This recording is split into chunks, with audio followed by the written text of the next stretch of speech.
नमस्कार दोस्तों, स्वागत है आप सभी का मेरे YouTube चैनल उपकार पर। आज भाषा का भाग 3 लेके आया हूँ। इससे पहले हमने भाषा के भाग 2 पढ़ लिए। एक तो हमने भाषा के बारे में जाना, ठीक है। जो दूसरा था, हम भाषा का स्तर को हम कहाँ पे ले गए, उत्तराखंड पे ले गए। और उत्तराखंड के 2 क्षेत्र, हमने 2 मंडलों पे भाषा के बारे में, जो भाषा बोली होती है उसके बारे में चर्चा की। केदारखंड और मानसखंड, मतलब कुमाऊं और गढ़वाल के बारे में हमने चर्चा की। आज उसी का भाग तीसरा और वर्ण रचना का भाग पहला लेके आया हूं। तो आइए प्रारंभ करते हैं। तो पहले हमें वर्ण के बारे में जान लेना चाहिए कि वर्ण किसे कहते हैं, ठीक है। तो वर्ण, मुख से निकलने वाली प्रत्येक सार्थक ध्वनि को क्या कहते हैं, वर्ण कहते हैं। कैसी ध्वनि होनी चाहिए, सार्थक ध्वनि होनी चाहिए। ऐसा नहीं कि कुछ भी हो, निरर्थक और सार्थक ध्वनि। शब्द 2 प्रकार के होते हैं, एक सार्थक शब्द, एक निरर्थक शब्द, ठीक है। तो ध्वनि जो हमारा शब्द है वो कैसा होना चाहिए, सार्थक होना चाहिए, जो हमारे मुख से निकल रहा है, ठीक है। वैसे तो हम कुछ भी बोले मुख से तो उसे ध्वनि ही बोलते हैं, लेकिन हम वर्ण किसे कहेंगे, मुख से निकलने वाले सार्थक ध्वनियों को क्या कहते हैं, वर्ण कहते हैं। जैसे सार्थक हमने क्या बोला, कमल, क्या, कमल, नीरज, मयंक, ये क्या है, सार्थक है। हमने कमल को ही उल्टा कर दिया, जैसे क्या कर दिया हमने, कमल को उल्टा कर दिया, वो निरर्थक बन जाएगा, ठीक है। हम अगर कमल को उल्टा कर दें तो मलक बन जाएगा, ठीक है, मलक बन जाएगा। तो वो कोई क्या, उसे हम वर्ण नहीं कहेंगे। इसलिए सार्थक ध्वनि को ही हम वर्ण कहेंगे। ध्वनि को अभिव्यक्ति की न्यूनतम इकाई माना जाता है, और ध्वनि को क्या माना जाता है, अभिव्यक्ति का न्यूनतम इकाई माना जाता है, ठीक है। याद रखना कि ध्वनि क्या है, अभिव्यक्ति की न्यूनतम इकाई है। एक परिभाषा यहाँ पे दी गई है बहुत ही सरल शब्दों में, कि लघुत्तम वाग ध्वनियों को वर्ण कहा जाता है। जो लघुत्तम होते हैं ना, छोटे से छोटे ध्वनि होते हैं, ठीक है, उन्हें क्या कहा जाता है, वर्ण कहा जाता है। याद कर लें परिभाषा की, लघुत्तम वाग ध्वनियों को क्या कहते हैं, वर्ण कहते हैं। और वर्णों के समूह को क्या कहते हैं, वर्णमाला कहते हैं। ये जो ध्वनियां होंगी, जो ये छोटे वर्ण होंगे, तो इनका एक समूह होगा, एक परिवार होगा। जैसे एक समाज होता है, तो एक घर से एक व्यक्ति होता है, और घर के सारे अगर व्यक्ति मिल जाए तो वो परिवार बनता है। अगर बहुत सारे परिवार मिल जाए तो वो क्या बन जाता है, समाज बन जाता है। वैसे ही अ मिल गया तो एक ही हुआ, क मिल गया एक ही हुआ। अगर स्वर सारे मिल जाए, व्यंजन सारे मिल जाए, तो वो क्या हो गए, एक वर्णमाला हो गया, एक उनका परिवार हो गया। तो वर्णमालाओं की कुल संख्या पूछ रहा है, कुल संख्या कितनी होगी, 52 हो गई। कुल संख्या 52 होगी। कैसे याद रखें, इंग्लिश में कितने, 26, इंग्लिश में 26, और प्लस 2 कर दिया हमने इसको, ठीक है, गुणा 2 कर दिया हमने, मल्टीप्लाई 2 कर दिया, इसे तो कितने, 52 हो गई, ठीक है। तो हिंदी में 52 और 52 का आधा इंग्लिश में 26, ठीक है। मूल वर्णों की संख्या कितनी होती है, हमने बोला क्या, वर्णों की कुल संख्या 52 बोला। अब बोल रहे हैं मूल वर्णों की संख्या कितनी होती है, मूल वर्णों की संख्या होती है 44, ठीक है। ये कैसे होती है अभी हम आपको नीचे बताएंगे। तो ये वर्ण है, इनका क्या किया गया है, इनका वर्गीकरण 3 रूपों में किया गया है। इनका वर्गीकरण 3 रूपों में किया गया है। पहला है उच्चारण स्थान पर, दूसरा है वायु संवेग के आधार पर, और तीसरा है तारुत्य के आधार पर, ठीक है। उच्चारण, वायु, तारत्य, ठीक है, उच्चारण, वायु, तारत्य, ठीक है। इन 3 आधार पर इनका क्या किया गया है, वर्गीकरण किया गया है। तो पहले हम पढ़ लेते हैं स्वर। उच्चारण के स्थान पर पढ़ेंगे स्वरों के बारे में, ठीक है। तो स्वर किसे कहेंगे, जिन वर्णों का स्वतंत्र अस्तित्व होता है, जिनके उच्चारण में कम समय लगता है, वह इन्हें मात्रा भी कहा जाता है, ठीक है।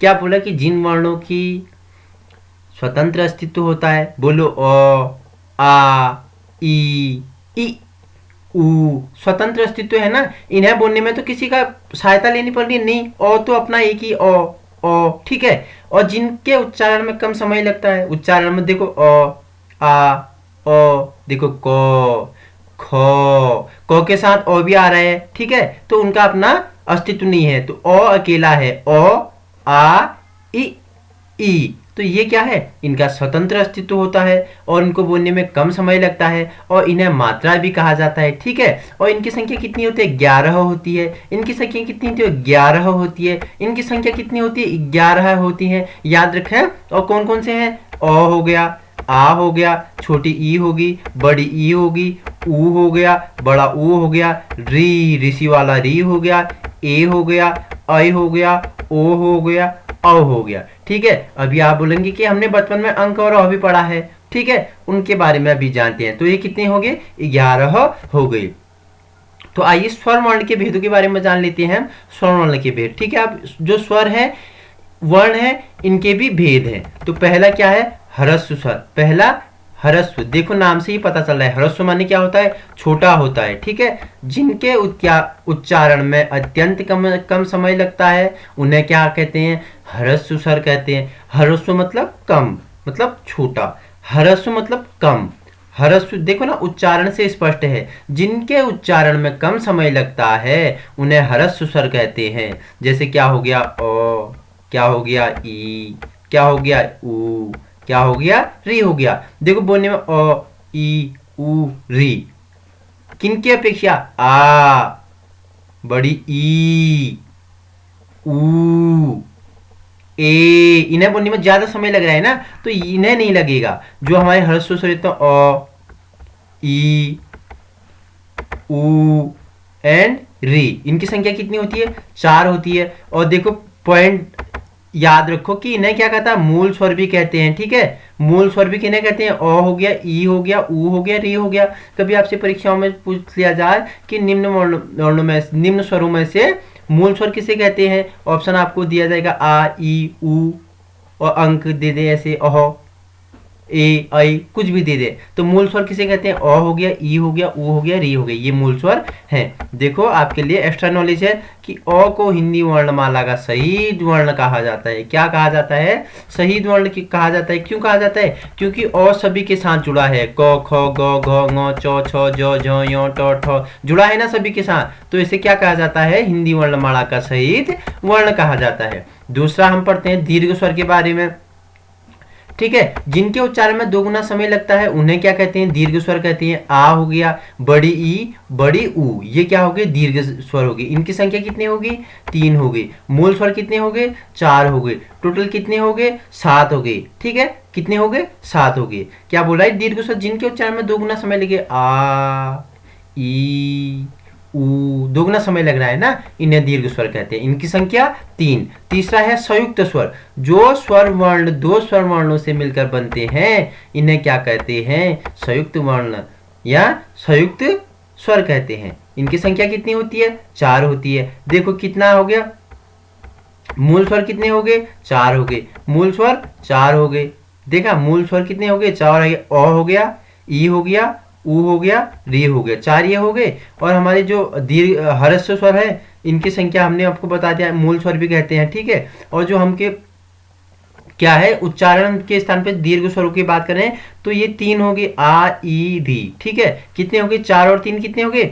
7 हो गए, ठीक है। 7 हो गए। और जो हमारे संयुक्त स्वर है वो 4 होते हैं। 7 और 4 11, 7 और 4 11, 7 और 4 11 हो गए ना। स्वरों की संख्या 11। संयुक्त स्वरों के बारे में कहते हैं, देखो ए, ठीक है, ये किससे मिलकर बना था? अ, आ तो सभी पे नॉर्मल रहेगा, ठीक है। ये संयुक्त स्वर होते हैं जो 2 स्वर वर्णों से मिलकर बनता है। अ, आ सभी पे कॉमन रहेगा, प्लस ई, बड़ी ई, ठीक है। ए कैसे बनता है? अ, आ तो नॉर्मल है, ए, आई, ठीक है, इनको जोड़ से बनता है। ओ कैसे बनता है? अ, आ सभी पे नॉर्मल हो जाएगा, ऊ और बड़ी ऊ से मिलकर बनता है। और देखो औ कैसे बनता है? अ, आ नॉर्मल होगा, औ बनेगा, ओ और औ से मिलकर बनता है। इन्हें संयुक्त स्वर कहता है। हमने बताया क्या? हमने वह ह्रस्व स्वर बताया, ठीक है। जिनके उच्चारण में अत्यंत कम समय लगता है ह्रस्व स्वर कहते हैं। क्या क्या हो गए? अ हो गया, ठीक है, ई हो गया, ऊ हो गया, री हो गया। दीर्घ स्वर बताए जिनके उच्चारण में 2 गुना समय लगता है, इनकी संख्या 3 होती है। आ हो गया, ई हो गया, ऊ हो गया। संयुक्त स्वर बताए जो स्वर 2 स्वर वर्णों से मिलकर बनते हैं संयुक्त स्वर कहते हैं। इनकी संख्या 4 हो गई, ठीक है। ए, आई, ओ, अ हो गया, ठीक है। टोटल 11 हो गए। और एक क्या होता है? चौथा प्लुप्त स्वर, ठीक है। ह्रस्व स्वर के 3 गुना अधिक समय लगे, ह्रस्व स्वर के अपेक्षा 3 गुना अधिक समय लगे। इनकी संख्या कितनी होती है? 1 होती है। देखो बोलो ओ, क्या? ओ, लग रहा है ना 3 गुना समय। इन्हें क्या कहते हैं? प्लुप्त स्वर कहते हैं। कुछ विद्वान प्लुप्त स्वर को जोड़कर इनकी संख्या 12 मानते हैं। कुछ विद्वान प्लुप्त स्वर को जोड़कर इनकी संख्या कितनी मानते हैं? 12 बताते हैं। और कुछ विद्वान दीर्घ री तथा ली, पहले संस्कृत में प्रयोग किया जाता था, लिट वाला ली को जोड़कर स्वर वर्णों की संख्या 14 मानते हैं। कितना मानते हैं? स्वर वर्णों की संख्या 14 मानते हैं, परंतु हिंदी में स्वर वर्णों की संख्या कितनी मानी है? 11 है। हमें कितनी माननी है? 11। अंक और अह न तो स्वर है और न ही व्यंजन है। क्या बोल रहा है? अंक और अह न ही स्वर है और न ही व्यंजन है। तो क्या है ये? स्वर और व्यंजन नहीं है तो है ये क्या है? कहाँ से आ गए? इन्हें अयोगवाह कहा जाता है। क्या कहा जाता है? अयोगवाह कहा जाता है। किसे कहा जाता है? अंक और अह से। कभी आपसे पूछ लिया जाएगा कि इन निम्न स्वरों में से अयोगवाह किसे कहा जाता है? तो ये अंक और अह है। ठीक है, अंक और अह। अंक को अनुस्वार, ठीक है, अंक को अनुस्वार, अह को विसर्ग कहा जाता है। क्या कहा जाता है? अंक को अनुस्वार और अह को विसर्ग। जिसके पीछे दो बिंदी होती है इसे क्या कहा जाता है? विसर्ग कहा जाता है। इन्हें नपुंसक वर्ण भी कहा जाता है। ऐसा है क्या? ऐसा नहीं है। इन्हें ट्रांजैक्शन, ऐसा कुछ नहीं है। इन्हें क्या कहा जाता है? नपुंसक वर्ण भी कहा जाता है। ठीक है, अंक और अह को क्या कहा जाता है? क्या? अनुस्वार अंक, अह विसर्ग। तो स्वर का हमने पढ़ लिया, स्वर के बारे में पूरा पढ़ लिया। अब बात करते हैं व्यंजनों के बारे में। ठीक है, तो पहले व्यंजनों का अर्थ जान लेते हैं कि जिन वर्णों का स्वतंत्र अस्तित्व नहीं होता है। मैंने पहले ही बता दिया था कि स्वतंत्र अस्तित्व किनका होता है? ये स्वरों का होता है। अ आ इ ई। इनके व्यंजनों का क्या होता है? स्वतंत्र अस्तित्व नहीं होता है। इन्हें बोलने में क्या दूसरों की सहायता ली जाती है, स्वरवर्णों की सहायता ली जाती है। बोलो ना, बोलो। बिना अ के बोले, अ को बोले हुए क बोल के दिखाओ। बोल सकते हो? क, क बोल सकते हो। क के साथ अ आएगा ही। ख, ग बोल सकते हो? नहीं बोल सकते। जिन वर्णों का स्वतंत्र अस्तित्व नहीं होता है, जो हमेशा स्वर वर्णों की सहायता से ही बोले जाते हैं, उन्हें क्या कहते हैं? व्यंजन कहा जाता है। मूल संख्या कितनी है? 33 है। मूल संख्या 33 है, कुल संख्या 39 है। ठीक है, मूल संख्या 33 और कुल संख्या 39। तो आइए कैसे हैं बताते हैं। मूल व्यंजन तथा स्पर्शी व्यंजन की कुल संख्या कितनी होती है? इसमें भी मूल व्यंजन कितने हो गए? स्पर्शी व्यंजन कितने हो गए? 25 हो गए। और मूल व्यंजन कितने हो गए? 16 हो गए। ठीक है, स्पर्शी व्यंजन कितने? 25 हो गए। कहाँ से? क से लेके म तक हो गए। कुल संख्या कितनी होगी स्पर्शी व्यंजनों की? 25 होगी। और मूल संख्या कितने हो गए? 16 हो गए। तो आइए वर्ण। तो क देखो अपनी क्लास का हेड है। चौ अपनी क्लास का हेड है। टो, तो, प ये अपनी क्लास के क्या है? हेड है। क, ख, ग, घ, अंग। ठीक है, क ये हम क्या पढ़ने? स्पर्शी व्यंजनों की संख्या। देखो 1 2 3 4 5। 5 को पाँचों, 5 9 10, 5 या 15, 5 को 20, 21 22 23 24 25। मौ तक कितने हैं? 25। आगे हमारा स्पर्शी व्यंजनों की संख्या कितनी है? 25 है। ठीक है, देखो क से लेके मौ तक स्पर्शी व्यंजन जिनकी संख्या कुल कितनी होती है? 25 होती है। और आपके लिए देखो यहाँ मैंने टेबल आपके समझने के लिए आसानी से बनाया है। देखो क वर्ण को क्या कंठ ध्वनियाँ बोले जाते हैं, जो क वर्ण में आते हैं। क ख ग घ। ठीक है, क ख ग घ कंठ। ठीक है, चौ में छ छ ज। ठीक है, छ छ ज तालु। ट ठ ड ढ मूर्धा। त थ द ध दंत। ट थ दांतों ने आपस में मिलना चाहिए। त थ त थ ये क्या है? दंत ध्वनिया है। प फ ब भ ये क्या है? ओष्ठ ध्वनिया है। ठीक है, अगर लास्ट वाली सीरीज आप देखो, अंग हो गया, य हो गया, ण हो गया, न हो गया, म हो गया, इन्हें क्या बोला जाता है? नासिक की ध्वनिया कहा जाता है। क्या कहा जाता है? नासिक की ध्वनिया कहा जाता है। हम क से म तक लिखें तो ये टोटल कितने हो गए? 25 हो गए, जिन्हें क्या कहा जाता है? स्पर्शी व्यंजन कहा जाता है। हमने उसी में आपको क्या बता दिया? वर्ण क हमने क वर्ण का हेड बताया। चौ टो ट प ये हेड बताए। और इसी के हमने 5 लिए। उन्हें हमने क्या बताया कि कंठ ध्वनिया, ताली ध्वनिया, मूर्धा ध्वनिया, दंत, ओष्ठ। देखो सभी कंठ हो गया, एक ही सीरीज पे है। तालु, मूर्धा, दंत, ओष्ठ। देखो ना क वाले क्या? कंठ। नीचे से देखो कंठ क से अण तक। ठीक है, ख ग घ ङ। ठीक है, चौ से लेके यो तक तालु। चौ छ जो झ यो तालु सब एक सीरीज पे है। फिर ठीक ट से लेके अण तक क्या? मूर्धा। ठीक है, और त से लेके न तक दंत। ठीक है, दंत के बाद ओष्ठ। प से लेके म तक ओष्ठ। तो इनकी संख्या कुल कितनी होगी? स्पर्शनी व्यंजनों की संख्या 25 हो गई। और हमने जो हमने क वर्ण लिया था उसके 5 लिए थे। जो उसका लास्ट वाला सीरीज है क्या? अंगो हो गया, यो हो गया, ण हो गया, न हो गया, म हो गया, इन्हें क्या कहा जाता है? नासिक ध्वनिया भी कहा जाता है। देखो स्पर्शी हमने पढ़ लिया, अब मूल पढ़ लेते हैं। ठीक है, अब मूल पढ़ लेते हैं। क ख ग घ, ठीक है, चौ छ जौ झ, ठीक है, ट ठ ड ढ, ठीक है, त थ द ध। ये देखो लास्ट वाला जो यहाँ पे ऑप्शन था वो हटा दिया। ठीक है, वो हटा दिया, ये हटा दिए। ठीक है, ये हटा दिए। इनकी संख्या कितनी होगी? क ख ग घ, सभी के चार चार से लेके हमने क ख ग घ, चौ छ जौ झ, ट ठ ड ढ, त थ द ध। इनकी संख्या कितनी? 16। इनकी संख्या कितनी? 16। कितने हो गए टोटल? 33। व्यंजन मूल संख्या, व्यंजनों की मूल संख्या 33, और व्यंजनों की कुल संख्या कितनी बता रहा है? 39। ठीक है, कितने कम हो रहे हैं अभी? 7 कम हो रहे हैं। ठीक है, वो भी कैसे आएंगे, वो कैसे हैं आपको वो बताते हैं। ठीक है, क से लेके म तक स्पर्शी व्यंजन। ठीक है, ठीक है, क से लेके म तक स्पर्शी व्यंजन बता दिया हमने। ठीक है, जिनकी संख्या 25 होती है। ठीक है, फिर हमने ये वाला हटा दिया, ये वाला सारा हटा दिया, यहाँ तक लिया हमने। ठीक है, ध तक लिया। इन्हें क्या, क से लेके ध तक मूल, क्या इन्हें हमने मूल व्यंजन मूल संख्या कहा। इनकी संख्या 16। टोटल कितने हो गए? 33 हो गए। ठीक है, 34 ये हो गया, 9 35 ये हो गया। तुर्की शब्द जिनके नीचे बिंदी लगी है ये क्या हो गए? तुर्की शब्द। ठीक है, कितने हो गए? 33 तो 35 हो गए। ठीक है, 35 हो गए। 36 37 38 39 श त्र ज्ञ श।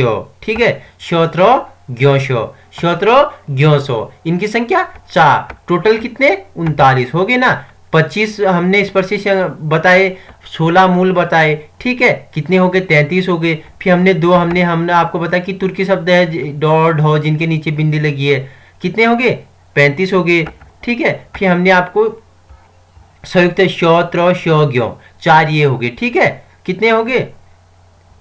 4 ये हो गए। 35 36 33 वो थे और 2 तुर्की शब्द थे, 35 हो गए। 4 हमारे संयुक्त व्यंजन हो गए, कितने हो गए? 39 हो गए। आना कितना था? 39 आना था। हो गया ना 39। ठीक है, अगर आप व्यंजनों के भेदों के बारे में बात करते हैं कि स्पर्शी व्यंजन, इन्हें उदित व्यंजन कहा जाता है, अंतस्थ व्यंजन, ऊष्म व्यंजन। ठीक है, मैंने आपको बताया कि स्पर्श व्यंजन किसे कहा जाता है? क से लेके म तक इनकी संख्या 25, क से लेके म तक इनकी संख्या 25। इसमें भी क्या है? 16 मूल होते हैं, क से लेके ध तक। ठीक है, 16 मूल होते हैं, कुल संख्या इनकी 25 होती है। ठीक है, अंतस्थ व्यंजन य र ल व, इन्हें क्या कहा जाता है? अंतस्थ व्यंजन कहा जाता है। ठीक है, इनकी संख्या कितनी होती है? 4 होती है। य और वो को अर्धस्वर कहते हैं, य और वो को क्या कहते हैं? अर्धस्वर कहते हैं। ठीक है, ऊष्म व्यंजन जिन्हें बोलने में ऊष्मा गर्मी महसूस होती है, श श श ह। हाथ लगाओ मुंह के सामने, हाथ लगाओ, बोलो श श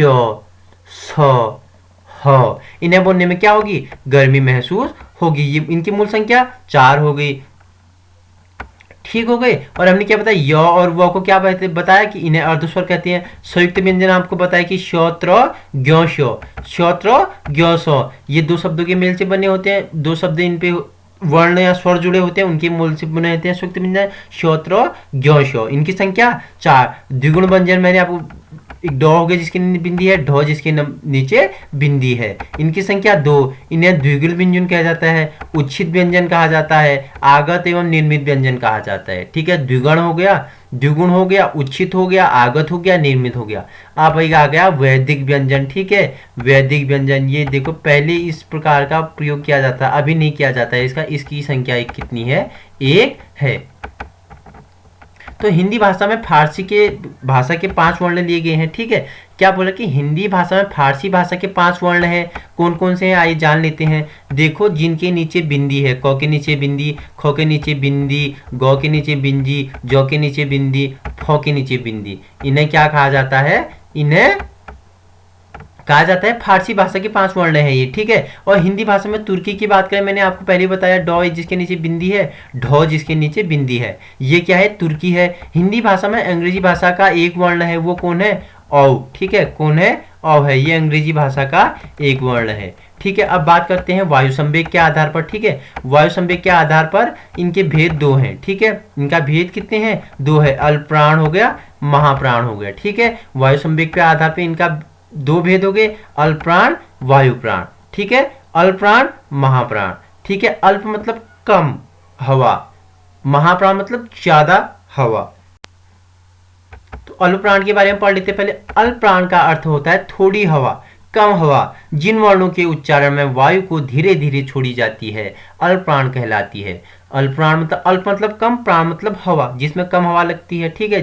जिन वर्णों के उच्चारण में वायु का धीरे धीरे छोड़ी जाती है उन्हें क्या बोला जाता है? अल्प प्राण कहा जाता है, ठीक है। अल्प प्राण ध्वनियां कौन कौन सी हैं? देखो, प्रत्येक वर्ण का पहला, तीसरा, पांचवा, ठीक है।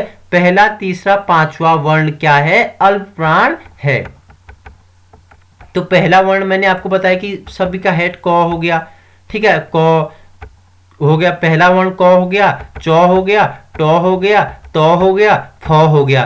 क वाले सारे वर्ण नीचे को हो गए, ठीक है। और तीसरा वर्ण हमारा क्या हो गया? ग, ज, ड, द, ब, ठीक है। और पांचवा ड, य, ण, न, म, ये क्या है? हमारे अल्प प्राण में आते हैं, जिनको बोलने में कम समय लगता है, जिनके उच्चारण में हवा धीरे धीरे ली जाती है, अल्प प्राण कहलाते हैं। क्या? वर्णमाला के प्रथम, तृतीय और पंचम वर्णों के समूह में आने वाली जो संख्याएं होती हैं, जो स्वर वर्णों का जो व्यंजनों की क्रम होता है, उन्हें क्या कहते हैं? अल्प प्राण कहते हैं। क वाला नीचे क, च, ट, प, फ हो गया। फिर तीसरा हो गया ग, ज, ड, ध, ब हो गया। पांचवा होगा न, य, न, म, ये हो गए, ठीक है। प्रत्येक अंतस्थ व्यंजन अल्प प्राण होते हैं। देखो, प्रत्येक अंतस्थ व्यंजन य, र, ल, व, य और व को अर्धस्वर भी कहते हैं। ये क्या होते हैं? अल्प प्राण होते हैं। दूसरा है महाप्राण। तो महाप्राण के बारे में पढ़ते हैं। जिन वर्णों के उच्चारण में वायु तेजी से ली जाती है, छोड़ी जाती है, उन्हें महाप्राण ध्वनियां कहते हैं, ठीक है। जिनमें तेजी से वायु ली जाती है उन्हें महाप्राण कहते हैं। प्रत्येक वर्ण का दूसरा और चौथा, पहला, तीसरा, पांचवा अल्प हो गया, दूसरा, चौथा महाप्राण हो गया। दूसरा, चौथा महाप्राण। दूसरे वर्ण पे कौन आया? क, ख आ गया, ठीक है। दूसरे में ख आ गया, छ आ गया, ट आ गया, थ आ गया, फ हो गया। और चौथा में घ, झ, ढ, ध, भ, ये क्या हो गए? महाप्राण हो गए। और प्रत्येक उसमें व्यंजन को क्या कहा जाता है? महाप्राण। स, श, स, ह, श, स, स, ह, स, श, स, ह, इन्हें क्या कहा जाता है? महाप्राण कहा जाता है। देखो, वायु संवेग के आधार पर हम तुमको बता कि दो प्रकार के होते हैं, दे अल्पप्राण, महाप्राण। अब तीसरा है हमारा तारत्व के आधार पर, ठीक है। तारत्व के आधार पर इन्हें दो प्रकार विभाजित किया गया है, घोष या सघोष वर्ण, अघोष वर्ण, ठीक है। पहला घोष या सघोष, दूसरा अघोष वर्ण। तो आइए जानते हैं घोष या सघोष। जिन वर्णों के उच्चारण में तारत्व या प्रकंपन पैदा होता है उसे क्या कहते हैं? घोष कहते हैं। प्रकंपन, वाइब्रेशन बोलते हैं, ठीक है। जिन वर्णों के उच्चारण में तारत्व या प्रकंपन पैदा होता है, घोष वर्ण कहा जाता है। प्रत्येक वर्ण के तीन सूत्र क्या है? प्रत्येक वर्ण का तीसरा, चौथा, पांचवा। प्रत्येक वर्ण का तीसरा, चौथा, पांचवा क्या है? ये हमारे घोष या संघोष में आते हैं। तीसरे वर्ण से क्या है? ग, चौथे में घ और पांचवे में अंगो, ठीक है। ये हमारे क्या है? ये हमारे क्या है? घोष या सघोष वर्ण हो गए, ठीक है। क, ख हमने पहले दो हमने छोड़ दिए, दो वर्ण छोड़ दिए। घोष में हमने तीसरा, चौथा, पांचवा ग, घ, न, ज, झ, य, न, ढ, न, द, ध, न, ब, भ, म, ये क्या हो गए? हमारे घोष या संघोष हो गए। और प्रत्येक अंत्यस्थ व्यंजन ह घोष वर्ण होते हैं। प्रत्येक अंत्यस्थ व्यंजन मैंने आपको बताया, और ह घोष वर्ण होते हैं। य, र, ल, व, ह प्रत्येक स्वर वर्ण भी क्या होते हैं? घोष वर्ण होते हैं या सघोष वर्ण होते हैं, ठीक है। प्रत्येक स्वर वर्ण भी घोष या सघोष होते हैं। अघोष की बात करते हैं। अघोष की बात, जिन वर्णों के उच्चारण में तारत्व या प्रकंपन पैदा हो उसे अघोष वर्ण कहते हैं। जिन वर्णों के उच्चारण में तारत्व या प्रकंपन न पैदा हो, इसमें पैदा नहीं होगा, ठीक है। घोष में क्या होगा? उसमें वाइब्रेशन होगा, और इसमें क्या होगा? वाइब्रेशन नहीं होगा। वर्ण के प्रथम और द्वितीय, ठीक है। वर्ण के प्रथम और द्वितीय, प्रथम और द्वितीय को क्या बोलेंगे हम? इसे हम बोलेंगे अघोष। और प्रथम और द्वितीय अघोष हो गए। तीसरा, चतुर्थ और पंचम क्या हो गए? घोष या संघोष हो गए। प्रथम और द्वितीय में क्या है? क, ख, च, छ, ट, ठ, ट, थ, प, फ, ये क्या हो गए? हमारे अघोष हो गए। वर्ण के प्रथम और द्वितीय अघोष हो गए, और तीसरा, चौथा, पांचवा घोष या संघोष हो गए। ठीक है, अपवाद है, देखो अपवाद है, प्रत्येक ऊष्म व्यंजन ह को छोड़कर, अर्थात ह को छोड़ना है। प्रत्येक ऊष्म व्यंजन में तो ह चार आगे, ठीक है, ह को छोड़ना है, ह अपवाद है, ह अपवाद है, ह अपवाद है। ठीक है, देखो बच्चों ह क्या है, ह अपवाद है। ऊष्म व्यंजन मैंने आपको चार बता दिए, ह, तो ह हमारा अपवाद है। ठीक है, तो अघोष वर्ण होते हैं। ठीक है, ह को छोड़ देना है, ये क्या होते हैं, अघोष वर्ण होते हैं। अगर हम वर्ण और उनके उच्चारण स्थान के बारे में बात करें तो कंठ, ठीक है, कंठ पहले तो कंठ आता है ना, कंठ नीचे से, कंठ से स्टार्ट करते हैं, क ख ग घ ङ और अ और ह, ये क्या हो गए, कंठ वर्ण हो गए। तालु चौ छ ज झ य, ई य स यज्ञ। ठीक है, ये देखो ई य श य, ठीक है, ये क्या हो गई, तालु हो गई। ठीक है, मूर्धा की बात करें, ट ठ ड ढ अण, री हो गया, र हो गया, श हो गया, पेट कटा, ये क्या आते हैं, मूर्धा में आते हैं। दंत की बात करें, जिसे बोलने में दांतों दांतों की सहायता लीजिए, तो त थ द थ न, और री ल स, ये क्या हो गए, दंत हो गए। ओष्ठ, दंत के बाद ओष्ठ आता है, देखो सभी एक क्रम पे हैं, कंठ तालु मूर्धा दंत ओष्ठ, प फ ब भ म उ, ये क्या है, हमारे दंत ओष्ठ हैं। ठीक है, इनके उच्चारण स्थान के बारे में बात करें, वर्ण हो गए और उनके उच्चारण स्थान हो गए, कंठ हो गया, तालु हो गया, मूर्धा हो गया, दंत हो गया, ओष्ठ हो गया। ठीक है, उच्चारण स्थान पर अगर हम बात करें, दंतोष्ठ, ठीक है, वह हो गया, कंठोष्ठ हो गया, कंठ और ओष्ठ दो मिलकर बनते हैं ना, दंत और ओष्ठ वो हो गया, और कंठ और ओष्ठ कंठोष्ठ, ओ और अ हो गया, कंठ ताल ए और अ हो गया, कंठ तालव्य श हो गया, दंत मूर्धा त्र हो गया, त्र हो गया, तालु मूर्धा स्ट्र हो गया, नासिका ड य ण न म, ये क्या हो गए, नासिका हो गए। तो अगर आपको इस वीडियो का पीडीएफ चाहिए तो आप हमारे टेलीग्राम ग्रुप पे जुड़ सकते हैं, जिसका लिंक मैंने डिस्क्रिप्शन में डाल दिया है। आज हमारा वर्ण का भाग पहला समाप्त हो गया, जिसमें हमने क्या वर्णों के बारे में पढ़ा, इनको तीन आधार पे क्या वर्गीकृत किया गया है। ठीक है, किसके आधार पर वर्गीकृत किया गया है, तीन आधारों में वर्गीकृत किया गया है, उनके बारे में हमने चर्चा कर ली। ठीक है, स्वरों के बारे में पढ़ा हमने, व्यंजनों के बारे में पढ़ा। ठीक है, स्वर में हमने ह्रस्व दीर्घ और क्या संयुक्त और प्लुप्त के बारे में पढ़ा, और हमने व्यंजन के बारे में क्या क्या पढ़ी, व्यंजन के बारे में हमने